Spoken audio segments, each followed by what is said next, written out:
Hey, good morning, everyone. My name is Katie Kosis. I'm the Director of Financial Aid here at Niagara University.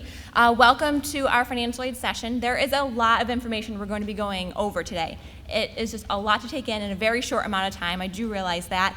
Everyone should have received a packet which has the entire PowerPoint attached with it, so you can jot down notes and review it later. It also has a couple of the other forms we're going to be going over today. Also presenting with me today are Marty Howell, she's our Director of Student Accounts, and Sue Barber, who is our loan counselor here at Niagara. Okay, we're going to get started. So we are, again, the financial aid presentation, are three of us.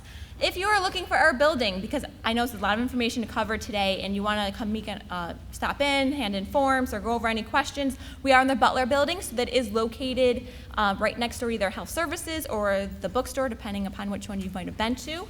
Right past the post office is where we're at. Monday through Friday during the school year, we're open 9 to 5. Right now, though, we're on summer hours. So if you do come see us, we're only there from 8:30 to 4:30, Monday through Thursday, and then on Friday, we're only there until noon. So if you call afternoon on Friday, we'll get back to you on Monday.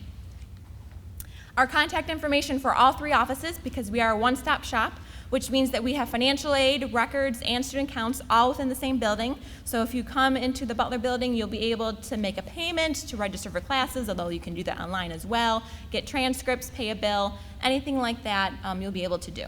Okay, so I want to get started on the financial aid aspect of this. And we're going to start from the point of assuming that you have completed the FAFSA form. Now, the FAFSA form is the free application for federal student aid. It is for either U.S. citizens or eligible non-citizens. So if you're Canadian or international in the room, unfortunately, that doesn't pertain to you. But we're going to assume you filed the FAFSA and that you have received a financial aid package from us. If you have not filed the FAFSA form yet and you're able to do so, please do so as soon as possible so that we can put together a financial aid package for your son or daughter. However, we're going to assume that you have that award letter. You should have received something similar to what you're seeing. It would have been in a folder mailed out to your son or daughter. Please note that we only send one paper copy. Any revisions, updates would be through their MyNU email. So they would receive an email letting them know they can view their updated award letter through their portal, the Web Advisor portal. The award letter will have what year it's for, 1920. It'll say, the total amount for fall and spring, and it will list all the different awards. You'll see that their merit scholarship is typically the first one listed, then any maybe state grants, institutional money, and then of course subsidized and or unsubsidized loans. Now, all students do have to actually accept their loans if they are taking the loans. So they will do that in their Web Advisor account. So what they do is they log in using their Purple Pass credentials. They will go on. There's only two options under the financial aid section. They will click on the financial aid checklist, and once they click on that, it will take them to their self-service portal. They can do a lot of different things on here. They can view their entire list of awards. They can accept or reject their loans or potentially work study. They can view their award letter. They can see what outstanding documents they still need. But this is where they're going to go to do pretty much everything that we need them to do in financial aid. Once they click on My Awards, you'll see that it breaks down all of their grants and scholarships. That's usually the first part. And then it breaks down the loans down below in the bottom half of the section. And that's where they will have to either accept or reject them. They are automatically in an offered or estimated status. We don't automatically accept loans for the student. They have to decide whether or not they want to accept or reject those. Now, if they are rejecting them, that's perfectly fine, but just know that that means that you have to add whatever amount that is, typically the $5,500 overall, back into what you will owe for the payments. Please make sure that the students are doing this really within the next couple weeks. As long as they do it before school starts, it's great, but we would prefer it in the next couple of weeks so we can kind of get the ball rolling with other things that they might need to do. You will also be able to see if they still owe any outstanding documents. What they will need to do is under required financial aid documents, you can click on there. It will say that we've received their FAFSA if we already have, or if they still need to do their FAFSA. It will also tell them if they need to create their mobile financial aid account. This is something new for our office this year. We have a new software system. This actually will allow for uploading of financial documents, whether it's tax forms, W-2s, Social Security cards, whatever it might be, in a secure manner. So they do need to create this account. They can only do it if they've completed a FAFSA form. So you don't have access to it if you don't have a FAFSA form on file. But if you have completed a FAFSA form, the student has to create this mobile account. And it's using all the same passwords, their Purple Pass credentials, to log in. Some of the things that might be asked for that you might have to upload would be the tax transcripts or tax returns, the 1040s, or W-2 forms for either the student or the parent. And they will also have to complete the online verification worksheet. This is if they're selected for verification. About 30% of our students do get selected every single year for the verification process. When I was a student here, I was selected every single year, so unfortunately it's just something that you have to do. You're being selected typically by the federal government, and it just means we have to confirm some additional information in order for the aid to be processed. So the mobile financial aid account, like I was saying before, again, you have to complete a FAFSA in order to do so. It allows for the secure upload of information. The website you will go to, well, the student will go to, is niagara.verifymyfafsa.com. They have received emails about this. I also sent out a paper mailing to students if they have not yet completed it with instructions on how to do so. So they have been notified one way or the other. Many of your children have done so, so that's great, but there's still a few stragglers out there, so make sure they work on this. Again, using your Purple Pass ID, and once the account is created, then it will pop up with any additional verification information you might need to provide. It's very simple what they have to fill out, basic stuff, name, date of birth, social security.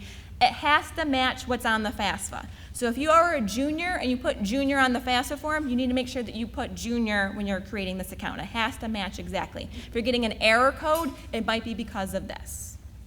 And if you do receive any error codes, please contact our office. We'll be more than happy to walk through the steps with you. So once they create their account, they're either going to get a congratulations, you're all set, you don't have to do anything else, or it's going to say you need to upload some additional information. In this case, this is after they've uploaded the verification form, but the student needed to complete that dependent verification form. Now, for dependent students, which most students will be for their first year, they will also need the parent's information. So actually, as a parent, you will be sent an email from the student asking for you to create your own account to log in to Campus Logic, student forms, in order to sign off on it. So just keep an eye out on that email that will be sent to whatever email the student puts in there for the parent, that you will have to use that to sign off. It's an electronic signature. This is for the tax transcript request process. You may not need this as so much anymore. This year, the federal government has allowed us to continue accepting just the regular 1040s that you probably already have copies of. So if you do have those, great, you can upload them. If you do need to request the tax transcripts, you have to request them directly from the IRS, and this is the process on how to do so. I'm not going to go over it too much because it's in your packet, but just know that this is an option if you need to request additional documentation. All right, New York State. So for any New York State residents in the audience, you should be completing the New York State application, the TAP application. Now, it is based upon income, so not everybody might be eligible, but we do recommend filling it out just to see for their first year at least. Please note, though, that there was an option when you were completing the FAFSA to complete the state application. At the very end, it would have said, would you like to transfer your information over to the New York State application, or your state application? You would have said yes, and it would have taken all the information you already put in and populated the state application. There would have been a few other questions you had to complete. So that would have been great. If you didn't do that right after you completed the FAFSA, you have to go back onto the website, which is hesc.ny.gov, and actually complete the TAP application for New York State. Something else to note is our school code. On the FAFSA, you list up to 10 schools. When the information's transferred over to the New York State only takes their first school that's listed. So if you had, let's say, UB as your first school on the FAFSA, and now you're coming to Niagara, that TAP money from New York State is still going to UB. So you need to make sure that our school code has been updated and corrected. It's 0560, it is on the form. If you are having issues trying to figure it out, please contact our office. We do have the ability to fix it for you, but you do need to let us know. Some requirements for some of the different awards. So many of our programs, our merit scholarships, they have until they complete their undergraduate degree, but many of the state and federal programs do have limitations on them. So you need to make sure that your son or daughter is making sure that they complete the grades and that they have a certain number of credits completed each semester, because there are limits, and then they would no longer be eligible for some aid. So for the Pell Grant, there's a 12-semester limit that is 6 years, so it's typically plenty of time, but they do have that 12 semesters to receive Pell. It's about 100% each year, 600% lifetime eligibility. So typically they're okay on that one. The direct loans, whether it's subsidized or unsubsidized, it's the 150% rule. And what that means is that for a 4-year program, it's time and a half. So they, again, have those 6 years to use their direct loans. However, there are award amounts, limits on those. So for dependent undergraduate students, the most they can take out is $31,000. So typically, that only brings them to 5 years of study. So they really do need to make sure that they're just on track for that 4-year graduation. The TAP grant through New York State is the most restrictive. You only have 8 semesters, so those 4 years for that TAP grant. Once you reach those 8 semesters, you're out. And that could potentially be up to $5,000 that they are missing out on if they go beyond those 4 years. And then finally, satisfactory academic progress. This is something for really both institutional and federal. It is a sliding scale, but I like to say that as long as a student is maintaining a 2.0 and completing between 12 to 15 credits per semester, then they'll be okay. There's a little bit of a leeway. The first couple semesters is not quite the 2.0. We do know that there's a learning curve. However, make sure that they're on track for that 2.0 and they won't have any problems. And some other financial concerns before I turn it over to Marty to talk about the charges and the billing. Book money. Please make sure that your student is coming prepared with money to purchase books. Whether it is not something, for the most part, there's a few exceptions, but for the most part, it's not something that's charged directly onto their account. They either need to purchase them from the bookstore, they can rent from the bookstore, they can purchase from other places as well, buy used books. There's a lot of different things out there that you can do, but you need to make sure that you're coming prepared with that financing. We do offer emergency loans here, so we know things come up, whether they need to buy that one last textbook or whether they need to maybe go home really quickly. So we do offer an emergency loan. It's up to $200 that the students would have about 45 days to pay back. It's directly to the school. So that is something that once school starts, they can contact Marty in the student council office to discuss further if that's something that they might need. Future communications. From this point forward, pretty much everything, 99% of the things that we send from my office will be through the email, to the student's email. So they need to be checking their MyNU email. This is not their personal email, this is their MyNU one through Niagara. Everything will be sent there. If they are, so first off, they need to be checking it. And if they are confused by something that they get, they need to make sure that they're forwarding it on to you or coming to my office to ask questions. My office, along with student council, we only send out emails when it's necessary. We don't like to, spam everybody. It's only when the deadline is coming up or they're missing something. So please make sure that they are paying attention to something that says financial aid or student accounts on it. Situation changes. We know things happen, whether it's a loss of a job, a reduction in income, a divorce, something along those lines, something that's not reflected on the FAFSA. Now, keep in mind, the FAFSA is from 2 years ago, the information-wise, so things, of course, can happen in the meantime. So if that happens in your case, please contact my office. We might be able to do a professional judgment on the FAFSA to see if we can maybe reduce what information that's on there and potentially increase the financial aid that is offered. So if something happens throughout the year, please don't hesitate to reach out to my office to see if there's something we can do. And renewal FAFSA. It is a yearly process, unfortunately. Now, you might have been really excited when you finished that first year. Great, we don't have to do this anymore. Well, you do. It is something that you have to do on an annual basis. Now, the nice thing is that the renewal FAFSA is a lot easier because it transfers a lot of the information you've already put in there for this year, but it is something that you have to go through and complete again.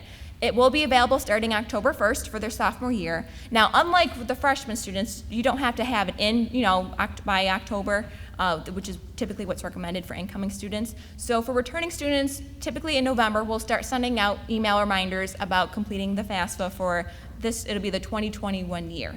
So just a few short months, it will start happening for the following year.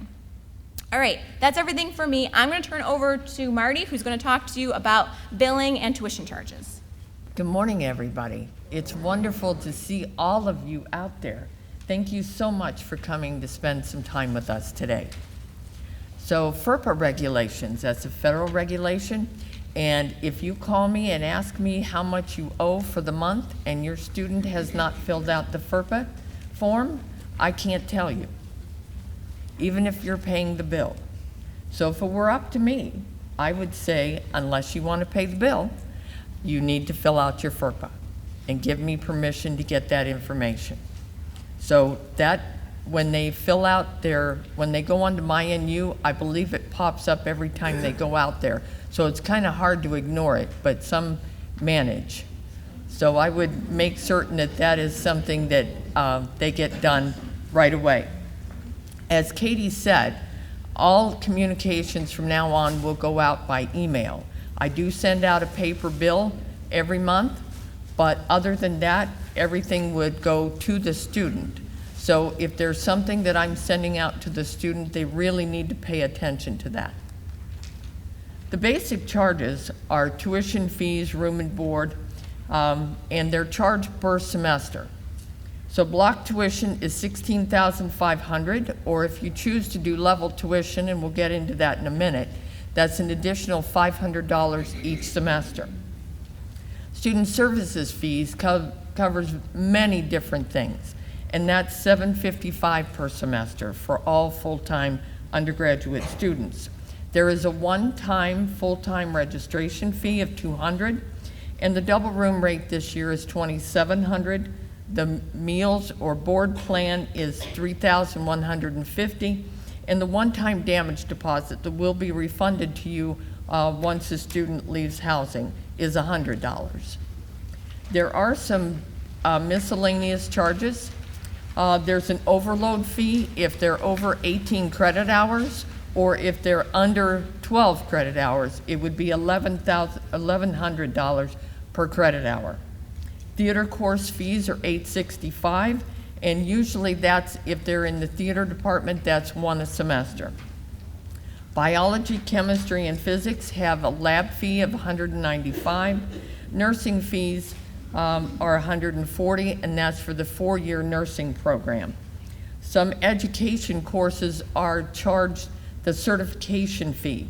What we were finding was students were graduating with their degree and they didn't have the money to pay for the certification exams, so they weren't getting certified. So they've got their undergrad degree, but they're not certified to teach. So that wasn't helping anyone. So what we do now is, if you're in a specific class, we would charge that certification fee, and then we hold that in an account, and when it's time for the student to take the certification exam, they come to education, they get a voucher, and their their test is already paid for. So it's dramatically increased the number of people who got certified. So it has been a really successful program. Nursing and business majors have a $500 program fee, and single room charges by design would be $600, and if you were just in a room and decided to make it a single, it's $425. Parking decals, as you can see, are different depending on whether you're a resident or commuter. And things that would go on your bill that I don't put on but end up on the bill would be parking fines, library fines, health service charges, residence hall restoration, and judicial charges. So just so you know, on the back of the bill are all of the phone numbers that you may have to call in order to find out what is that and how can I get that removed. So you would just turn the bill over and there's all your phone numbers. The health service charges. The only time we would put health service charges on your son or daughter's account would be if they're sick, they go to health services and they get a prescription. So we buy it in bulk and we charge you just exactly what we pay for it. There's no overhead. If you have an FSA account or an HSA and you want to turn that in, you can call health services, get documentation as to what that was, and turn it in so you can be reimbursed. The room and board would be, the double room is $2,700, and the carte blanche or purple meal plan, either one, is $3,150. The carte blanche has unlimited meals in the dining hall and $100 in Gallagher Gold. So if they went in and bought a piece of pizza, they would go give their student ID card, that would be swiped just like a debit card, and it would subtract from their $100. For the purple meal plan, they get 12 entrances per week and then a $250 declining balance in Gallagher. Students are automatically put on the carte blanche. They have, after the 12th of August, they can change their mind, they can change their meal plan up until 2 weeks into school. So they have plenty of time to figure out what works best for them. It just kind of depends on how they eat. They don't get up early in the morning, they have a Pop-Tart, whatever, not the most nutritious, but nevertheless what a lot of students do, so they may want to skip breakfast. It's totally up to your student how they want to do it, and it's one semester at a time. They can change their meal plan again in the spring if they want to. This is a level tuition plan contract. Many of you were sent that in the mail, probably in May. If you've lost it, we do have more here in over here with Katie. Also, we guarantee that you will not lose money on this plan. You can save as much as $5,000 over the 4 years. So what you would do is pay $1,000 more the first year. You pay a similar amount as everybody else because tuition always goes up.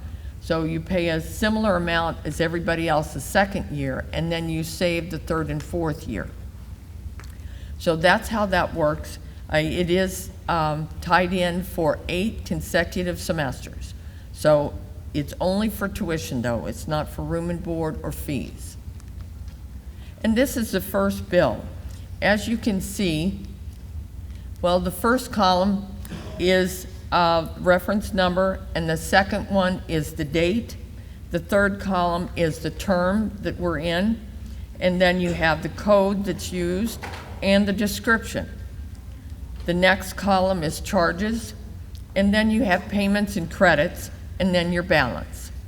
Down at the bottom, you'll see pending financial aid.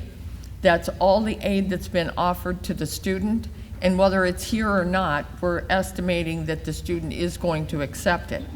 So, or that you will complete whatever is necessary to have that dispersed to the account. So we are subtracting that from the balance. And then you have the amount due, and the first payment would be due on August 10th, unless you sign up for one of the different payment plans.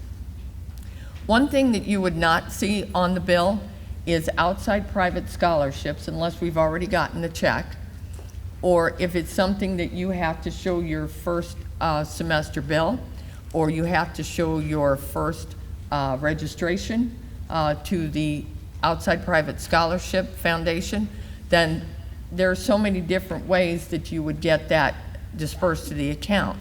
On the back of the bill, you can write on that telling me that you have an outside private scholarship coming. That's no problem. The other thing is you would not see, even if a student has been awarded work study, is if you decide that you and the student decide that you want some of that work study put on their account directly, I would need to have, by federal regulation, a signed work study deferment form.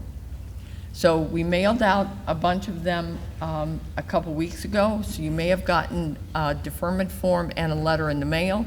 We also have some Not here, but in the office.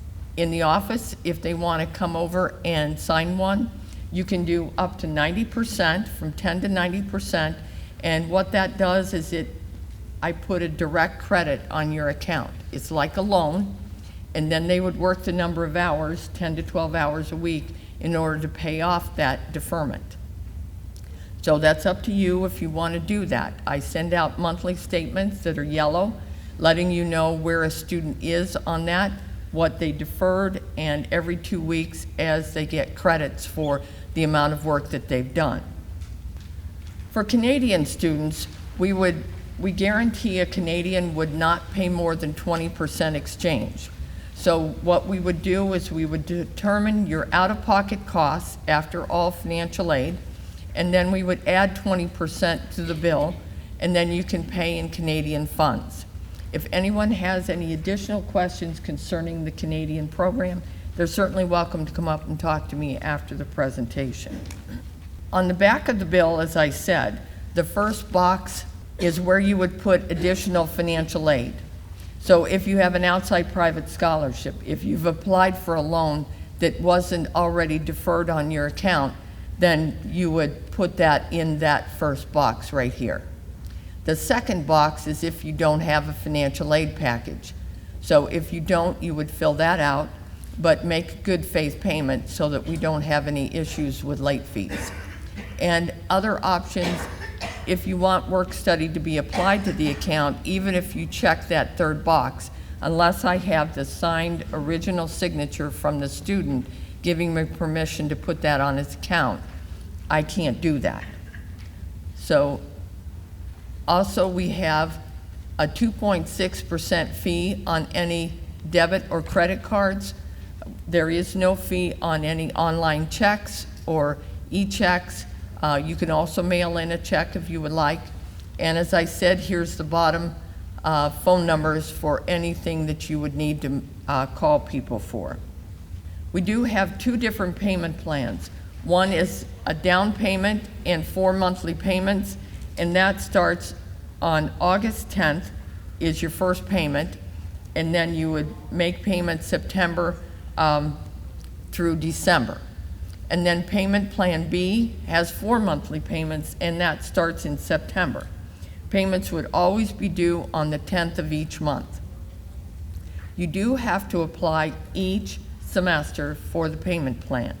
So if you get a bill, you're on the payment plan for the fall, and you get a bill in the spring for the whole amount, then you know you haven't signed up, or at least you did it after I sent out the bill. So you can go ahead and sign up, and you can divide it by the number of months in your payment plan, add the $25, and you'll be good to go. And this is a payment plan bill.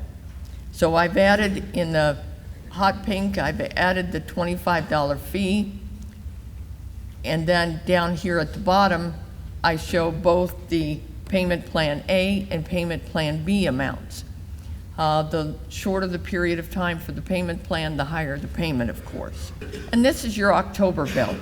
So October, just so you know, any charges are posted the first day of the semester, no matter when they are incurred. So this parking decal was probably in September, but it's going to say August here on the date, and it's because it's just the first day of the semester. And down here to the bottom, you'll see the TAP is still pending. The loans have moved up here, and there's been a payment right here. So loans, once everything is done, around the end of September for freshmen, they will be moved up as actual credits. But if in October, if you see something that's down here at the bottom, please check and make sure that the application, the TAP application, is actually completed. These are estimates until the application is completed. New York State has verified your income and has approved that TAP award. We will continue to defer it until after the October bill. So in this case, the amount due is $90, and that is the parking decal that just went on. I also wanted to let you know that there is only one billing address. The student determines who the bill goes to.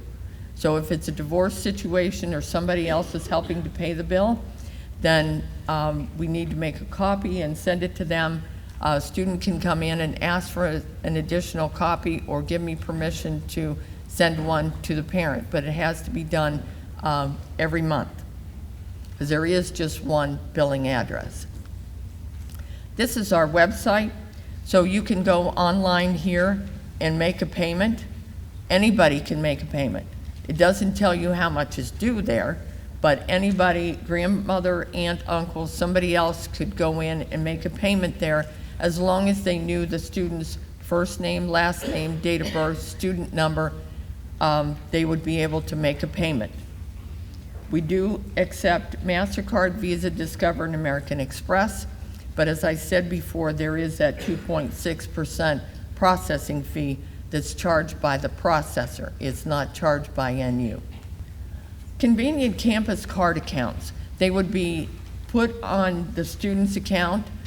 There's bookstore funds. You do save 5%, excluding rentals and digital books, and it does roll over from semester to semester.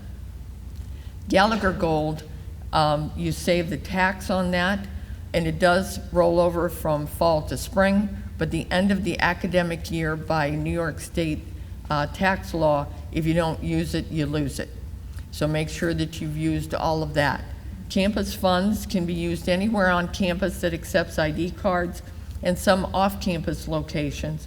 You do save the 5% as well in the bookstore, and that also rolls over from semester to semester. This year, some students in certain classes will see charges for books on their account. You have until September the 6th to opt out of that. They're doing a pilot program this year, so all of their books would be electronic and they would be found on Canvas. So if you want to do that, that's fine. If you don't, you would opt out. And penalties. I understand that once you send your child to school, things do happen.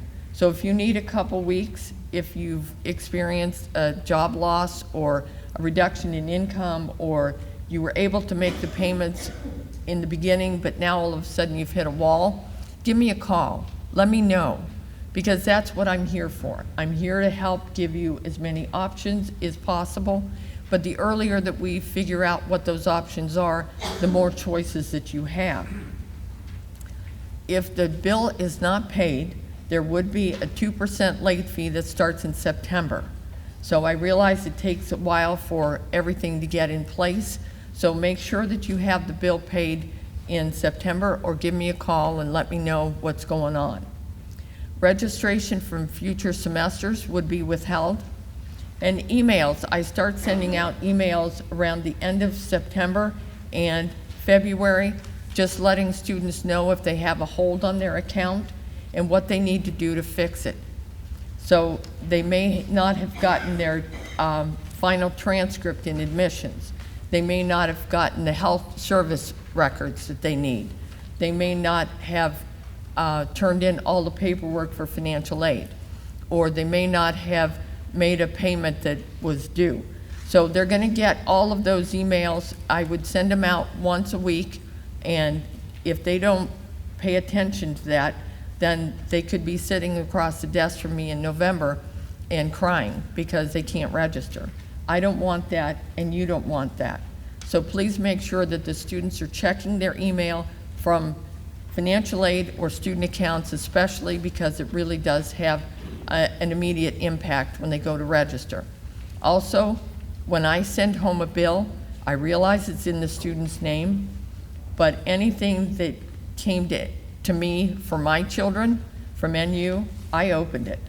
I made sure I had their permission. I opened it, because I hear from families all the time in Thanksgiving when the student comes home for the first time and all of their stack of bills are sitting there and nobody's been paying attention to the things that are on there.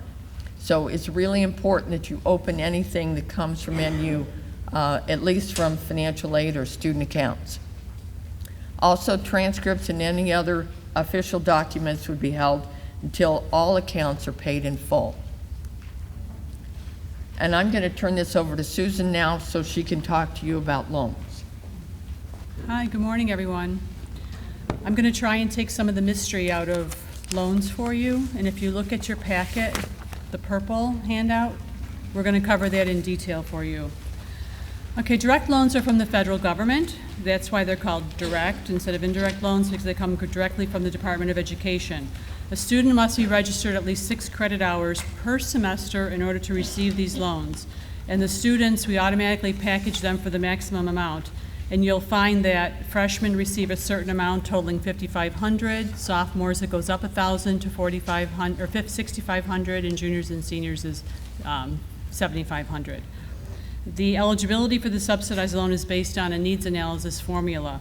Now, the subsidized loan, the government will actually pay the interest on that loan for the student while they're in school. That is the more desirable loan.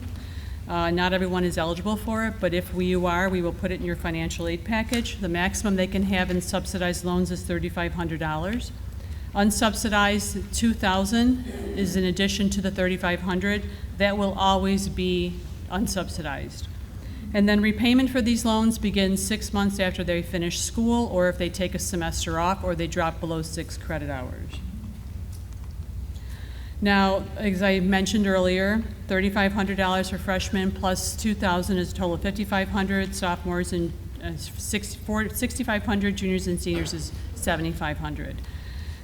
Freshman class, if a student has a parent who wants to help and they apply for a Parent Plus loan, and the parent is denied, then the student will automatically get an additional unsubsidized loan. So if you look at the lower right-hand corner of the screen, it has freshman $3,500 plus $2,000 plus $4,000. That $4,000 is there because the parent applied for the Plus loan and they were denied and they tried to help, but they were unable to do so. And the government lets us do this every year that you apply and you're denied. You'll get an additional either $4,000 for freshmen and sophomores and $5,000 for juniors and seniors. So sometimes if a student may be commuting from home and they just need that little bit more, and if the parent's credit is questionable, then they may be eligible for that additional unsubsidized loan. And that's everything that they need to get the bill covered, possibly even buy some books. Now, the requirements for the direct loans, as we've been saying about emails that we send out, I do the same thing for entrance counseling and a master promissory note. So the entrance counseling is an online tutorial, and this basically, it takes about 30 minutes of uninterrupted time, and the government just wants to make sure that the student understands they're borrowing loans and they have to pay them back. The master promissory note is done in conjunction with the entrance counseling, and it takes about 5 minutes, and this is actually the legal document that gives the government the authorization to send the loan money to the school. Without either one of these, the loans will not be processed and they will not make it to school. And then the student's going to come into our office probably sometime in October, and if they're expecting a refund from this loan, they're not going to receive it because it wasn't done. So both entrance counseling and master promissory note have to be done, and they're done on the same website, studentloans.gov. And again, loans will not be credited to their account unless both of these are done. The good news is that it's good for 10 years, so they shouldn't hopefully have to do them again. Maybe perhaps if they're out in the workforce for a while and they decide to go back to school, maybe for a second degree or perhaps a master's degree, then they may have to do them again, but 99% of the time they do not. And again, I do send out those wonderful emails every week. I've become their very best friend, and it's that lady in financial aid sending them out. So just make sure they do them, get them done, and you won't have to bother them. Again, they're both done on the studentloans.gov website, and the student logs in, not the parent. And the student will log in the upper right-hand corner with their FAFSA login ID information to complete the entrance counseling and the master promissory note. Now, the question I get most often from parents is, all right, this is what you're charging us, this is what you're giving us, but this is what I owe. And there's a balance, there's a gap. How do I cover that? There are two very popular ways of doing that, and one is a Parent Plus loan and the other one is a private alternative loan. They're both loans, unfortunately, but they're very, very different. The Direct Plus loan is taken out by a parent for the student. It is based on the parent's credit history. They look only at the credit history, they don't look at income, and they don't look at employment. So if a parent happens to have lost their job, they can still get this loan. And they look, again, they don't look at income, they don't look at credit, so if you're worried about the debt-to-income ratio, that's not even a factor. They look only at your credit history. And the following conditions are considered adverse credit history, and they may have caused an application to be initially denied. And your credit has to be pretty bad to be denied this loan. You're looking at possibly a bankruptcy filing or a charge-off, perhaps from a bank or a company, maybe a car repossession, perhaps wages are garnished or judgments. So, or perhaps if you already have a student loan of your own that's in default, they're not going to let you take out a plus loan for your son or your daughter. And the plus loans, again, to continue, the mortgage has to be pretty delinquent or perhaps in a foreclosure process, and anything going back 5 years. Now, if you did have some difficulty with your credit history at one time and you have since cleared it up, when you apply for a plus loan, the application is actually reviewed by machines, by computer, not an individual. So if they see something negative, it's automatically going to kick it out as being denied. If you feel that your credit history has been reestablished since this happened and everything is good, then you may want to appeal your denial, and the government will take a look at your application and determine whether or not they can approve it for you. So, and usually the appeals I'm very successful with. If your credit history is pretty good now and it's been that way for 3 to 5 years, then hopefully you should be able to get the plus loan. Parent Plus loan amount is determined by the school if you're looking for the maximum amount, or if you want an amount that's just enough to cover the loan. You need to add in an origination fee of 4.236% right now. So let's say, for example, you need a total of $10,000 to cover both semesters, the fall and the spring. That's $5,000 per semester. You would need to add in 4.236% in order to get that full $10,000. So you would need to add in $423.60. Otherwise, you're going to end up short, and you're not going to know why you're receiving late notices or they're charging additional interest or late fee on your account. So again, Plus loan, they take that little extra fee out, so you have to add that in. There is also a fee that comes out at the beginning of October, but we don't at this point know what that is. It's usually a little bit less. Disbursements are sent to the school every semester, fall and spring. They're typically divided in half by the school. Repayment begins 6 months after the loans or the student is done with school. And again, no employment requirement. They don't look at employment. They don't look at your employment history or your they only look at your credit history. I find this Plus loan is very popular with parents who are in retirement or perhaps approaching retirement or maybe putting their youngest through college, only because if something happens to them, they know the loan is forgiven because they look only at the credit history and it's not going to be the student's responsibility to pay it back. So that's something to take into consideration as well. Now, if you apply for the Plus loan today, I will know tomorrow. It's that fast. The application process takes about 5 minutes. The other option for paying that outstanding balance is a private alternative loan. This loan is in the student's name, not the parent's name. However, it's based on at least 2 years of income, credit, and employment, and somebody would have to co-sign for the student because I don't know any incoming freshman that has at least 2 years of credit history, income, or employment right now. So again, the parent, or actually anybody in the family, or perhaps a godparent, or even a good neighbor who might want to co-sign the loan. Now, this is I know, just a thought. I know neighbors who've done this for students because they just feel so strongly that they're going to be very successful and their parents were unable to help them, so the neighbor stepped in. Now, this is our preferred lender list, and that is in alphabetical order, not in order of preference. And you don't have to stick to this list. You can choose any lender you like. But in order to give you some guidance, this is what we put together to help you. They all offer variable or fixed rate options, and they all offer what's called the cosigner release option. The cosigner release option to me is extremely important. That means that, let's say, for example, your son or your daughter takes out a loan from Citizens Bank. Maybe they already have a relationship with them, which is great because they tend to maybe give them a few more perks.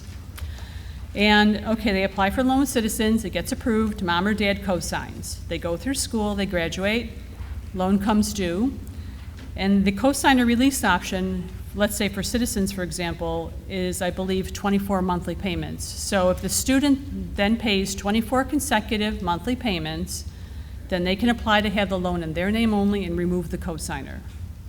Okay, so if you look inside the purple pamphlet, there is a white list of lenders. This is our same preferred lender list. And you can see what each one is looking for. So for example, Sallie Mae, they will give you a cosigner release option after only 12 consecutive payments are made. So Wells Fargo is 24.